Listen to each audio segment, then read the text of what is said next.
Hello everyone, it is Comrade of Comrade Bear Weather. I'm doing one of my rare special severe weather briefings, which I haven't done in quite some time. I think the last time I did was probably in like March, probably the Pi Day outbreak.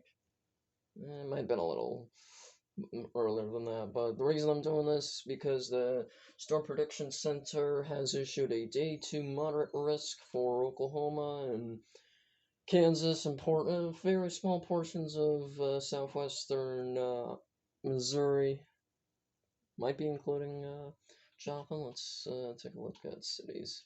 I don't know why I didn't have cities. Oh, and of course, Joplin's not in there. Okay, we'll just assume Joplin's in there. So the main risk obviously is tornadoes of 15 hatched risk, and the hatch again means significant tornadoes EF2 plus. Looks like a very violent day is expected tomorrow in terms of tornadoes. Winds also a considerable threat. That's why that moderate risk's all the way up there. So that 45 hatched for strong winds up to about, I think, supposed to be about 65 knots or greater, so 75 miles an hour or so, 80 miles an hour. And then hail's not, it's still a big threat, but it's not a moderate threat, it's an enhanced threat. And that 30% there, and you can see a 15 and 30% hatched risk through there. Let's read a little bit through the SPC discussion. Several strong to violent tornadoes, extreme hail, and quarters of widespread wind damage are forecast over parts of the central and southern plains from late Saturday afternoon into the night. Long time since we've seen several strong to violent tornadoes expected. Um, in quite some time. I don't even think I've seen several strong to violent tornadoes in an SPC outlook since I've started at Comrade Weather, which used to be Comrade Bear Weather and all that, which was a little over 3 years ago. I started March 25th, 2021, the first high risk I ever covered, and the second high risk or the third high risk of that era, I can't remember. So this is very, very rare that they would say several strong to violent tornadoes and it only being a moderate risk. Uh, from late Saturday afternoon to the night. And they even said something about the high risk. They said only reduced confidence in storm and total storm coverage is precluding a high risk at this time. So an upgrade is still possible, and I think they'll probably trigger it, if not in the morning update of like 2 in the morning or whenever they do it. Then they'll probably do it either 8:30 or 11:30 in the morning. Cause I think there's pretty good confidence if the models are just showing interesting. Mid 70 dew points expected, late initiation. So this is gonna be a nocturnal throw, which is gonna be really bad because people are thinking, okay, the storms didn't initiate, it's all fine and dandy. No, remember Barnsdall, remember Marietta, Sulphur. Those were all night tornadoes. Those were very significant and violent tornadoes. Marietta and Barnsdall were both violent nocturnal tornadoes. Both were rated EF4. I'm not sure if they're still preliminary. I think they're final, but I'm not sure. I don't want to say anything. Alright, let's go to Pivotal Weather and I'll show you guys the models. Alright, you're just gonna have to mind the ads because I don't have ad-free Pivotal Weather on my Xbox. That's where I'm showing you all this from, so just bear with me. As you can see, this is 21Z on the NAM of 18Z, the 18Z run of NAM. This is 21Z tomorrow, Saturday. Nothing has convected yet in the state of Oklahoma or Kansas, but watch as we progress through the night. And this is 0C, so 7, 8 o'clock. You can see this little blob right here in the Red River Valley of Oklahoma. Sorry for that voice crack.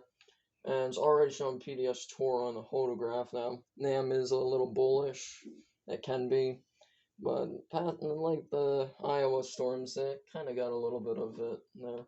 You can see a very curved autograph already by 8 o'clock, 7 p.m. Central. 33Z, and here's one big thing that's worrying. That's why they're saying, several strong to violent tornadoes are possible. Look at this cell. I mean, you can't really see it too well. Look at this cell. Do you see anything interesting about it? It's alone. There's nothing really else except for this cell. Then you got this over here, but that's not going to affect it at all. Let's click on the autograph for that cell there. Tour, and then you got a really curved autograph there. I can't really do too much with autographs because I've watched like multiple videos. I still don't understand it. I just know that's tornado, and if it's that curved, that's usually means of tornadoes. I'm still learning. That's the main portion there. And as we progress through the night, this is 6Z, which I'm about to show you. That cell's still cranking. So I'm thinking this is going to be anywhere from 7 p.m. Central to 3, maybe 4 a.m. Central on Sunday. Let's go to the 3 kilometer North American model, NAM model. And sorry if my voice is starting to break up. That's just, I'm not used to talking long periods of time. I wasn't expecting to do this video tonight, but here we are. So, alright, so here's the NAM 3 kilometer. Trying to get back to 0C, or we'll go to 21Z tomorrow night. 21Z is showing convection over Texas, which is forecasted at the moment to be having a strong cap in place and a lid on the atmosphere. Well, I think that's more over in eastern Texas, but point still stands. So, gotta keep an eye out on Texas, northern Texas, north central Texas. I don't know. Too big of a C. Still see some on 22Z. Gonna skip to 0Z, see if anything's convecting. Problem with some of these things, okay, well, it's shown there. Some of these close range models are very hard at convecting along the dry lines, but you can see two supercells, it appears. See if they are supercellular. Oh yeah, not too curved, but so you can see there's two supercells right there in western Oklahoma, just off of the Texan Panhandle, and those Texas storms probably already have hit the cap there, so they've basically fizzled out. Let's watch the progression of these. We'll skip 2 hours to 2Z, and yeah, you got. So it looks like one of those cells must have fell off or moved to the northeast or something, but I'm gonna assume fell off for some reason. Probably this one took over. Yeah, PDS Tour. Again, this is NAM 3 kilometers. This one can't be too trusted too much, but we're gonna look at all the models. Let's go to 3Z, and that one's kind of fizzling out. So models are still kind of all over the place from when I looked at it this morning. This morning, 10:30. They're still all over the place because they don't know where the placement is. But this model with the NAM 3 kilometer, it's over west Oklahoma, but most of them are centered around central Oklahoma, especially southern central Oklahoma, the Red River region, just south of Oklahoma City. But Oklahoma City, you are not out of this threat, not by a long shot. And I want to roll out some strong QLCS tornadoes, quasi-linear convective system tornadoes in Kansas. That looks like a line forming. And from what I saw this morning, looked like a derecho type event. That one I'd be more concerned with danger winds and QLCS tornadoes. Sorry, my voice is starting to die here. As you can see what I mean by like a derecho type event in Kansas. But again, a few tornadoes, maybe a couple strong, maybe long-lived, depending on how fast it's going. could be expected. I'm going to show you the composite reflectivity of some other models, and then I'm gonna go through the ingredients and all that, and that should wrap it up. Let's go to our favorite, HRRR 18Z, and we will go to 21Z. I'll just go to 21Z as a placeholder to see what's happening. So as you can see, 21Z on the HRRR model, nothing really. There's a couple drizzle showers. South central Oklahoma, but nothing too much. But it will amaze you how fast it could transpire. God damn it. Nothing too much. 22Z, 23Z. Nothing too much either, but you can definitely see some storms are trying to form. Now 0Z is where it's gonna probably start getting more interesting. Yeah. So within an hour, you go from. Let me move it back here. So I gotta change the run. No, it's not. So you go from this around 23Z, so that's what, 6 p.m. Central. You go from this. Keep that in mind. Go from this. And then within an hour, because of how bad how volatile the environment is, you end up with 2 supercells over Oklahoma City metropolitan. This is how volatile the environment is. It's a strong environment that's forecasted for tomorrow. If we look at the autograph, if it will load, it's gonna load that Big Mac instead. Got a tornado autograph showing up here, a bit of a curved one there. Come on, load. Sure, it gets progressively worse, but because that's what HRRR does, gets progressively worse. Come on. What the? Okay, I'm just not gonna. All right. Yeah. So it basically does a mitosis. I think that's what it was in science class. I can't be sure. It's a Friday night. I'm not in the mood for biology. But, 2 supercells become 4 at that point. Looks like this one, and it looks like HRRR, and this runs favoring more towards central and northern Oklahoma for tornadoes at this point. It's got a 2Z. And now those storms are starting to break apart, and they're starting to come a little bit more discreeter than they were.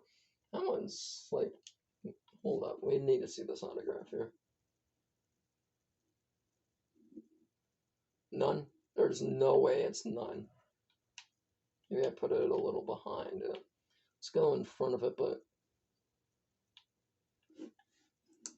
consider the following, the freaking hook right here in this storm. Click right here, I guess.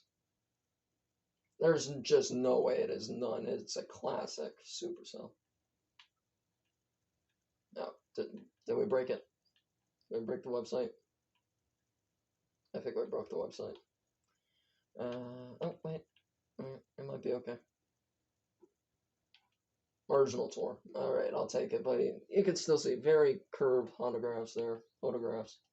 I don't know why keep saying autographs.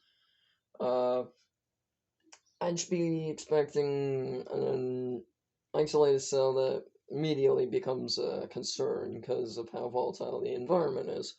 And I will show you that right now. Alright, I decided we'll just save the HRRR here and just see what's going on first with the atmosphere. So here's the dew points forecasted by HRRR. You can see 73 in Oklahoma City, which is very, very moist. And as we go down to the severe weather tab, if it would load, okay, what is it doing? Hold on, I gotta yell at this thing for a second. Alright, my thing's just slow as hell, that's why it's just Okay, it's just not surviving. Okay. Is it fine now? No? Okay. Hold on. Alright. Maybe it's fixed. I don't know. I'm just gonna keep rolling forward because this video's already longer than I thought it was gonna be. Alright, so this is the mixed layered cape to the HRRR. I'm just gonna shorten it up because I've already seen the models. Most models in terms of cape are already showing 4,000 to 5,000 joules per kilogram, which is extremely high cape. Um, that will help the storms. That's pretty extreme. I won't sugarcoat it. That's pretty extreme. I barely see that too much. Only in the upper echelon. Oh my god. I can't speak right now. Upper. You know what I'm trying to say. Events, you know. This is the most unstable cape, which, you know, you can see right here 5448 joules per kilogram. That's quite a lot of cape right there. And if we go to this SIN, which I believe is the cap detector, I don't know. I'm still kind of new to forecasting. Barely any cap if this is what it is. And I'm losing my voice horribly right now, so I gotta wrap this up. Bulk shear on old models basically forecasted to be around 60 to 70 knots. So very high shear. This is a high cape, high shear event. Is, you know, some of your other meteorologists on YouTube have been saying. I'm sure Ryan Hall's been saying it. SRH, storm relative felicities, pretty strong, especially over Oklahoma City. What the hell is that? 533. I did not just see that. I did. 533 M2S2. Relatively, though, it's probably going to be more like 300 M2S2s, which is still quite strong. That's going to help the storms quite a bit. And now we go to weather Twitter's favorite, even though it's not very reliable at all. Supercell Composite and STP. We'll go with Supercell Composite first. If it will load. Oh no, it's gonna hit another one. Go back to 30. Go back to 30. There we go. Alright. Storms Supercell Composite showing a whopping 47, which is extremely high on the thing, but then take that with a super grain of salt there. And from what I saw from my friends on Twitter, the STP on the HRRNM is extremely high and is probably overestimating just a little bit. Fixed layer. It will load. Yeah, it probably is, so just a little bit. Yeah, it's like showing in like the extreme range basically. But it could just be estimating that correctly, but I think it's overestimating it. I'm losing my voice. Alright, I'm gonna end it here because I'm like, my throat's killing me from talking so long. To recap, moderate risk, day 2. This is probably going to go high risk, probably either tomorrow morning or tomorrow afternoon. Strong to violent tornadoes are quite possible in this moderate risk here, and a couple strong tornadoes in the enhanced, and even a slight. And this year's overperformed so crazily. Like, even if you're at a marginal risk, you should keep an eye out for tornadoes, because there's been tornadoes that have happened in no tornado risk this year. Pennsylvania had one, Pennsylvania and Maryland had one, and like a 2 and a 0% tornado risk. So if you're in any risk tomorrow, whether it be marginal, slight, enhanced, moderate, or even if they issue a high risk, keep an eye out, keep an eye to the sky, and make sure you listen to the National Weather Service and the SPC, and you know, watch live streams, watch Max Velocity, watch Ryan Hall, watch Nate Schneider. Yeah, Nate Schneider, if you don't know who Nate Schneider is. Yeah, that's basically all I could say for right now. because I'm losing my voice horribly, and I don't want to mess up at the last minute of the video, because I've been doing pretty damn good. Alright, sorry for my voice. Thank you very much for watching. Please like and subscribe, and I'll see you guys in the next video.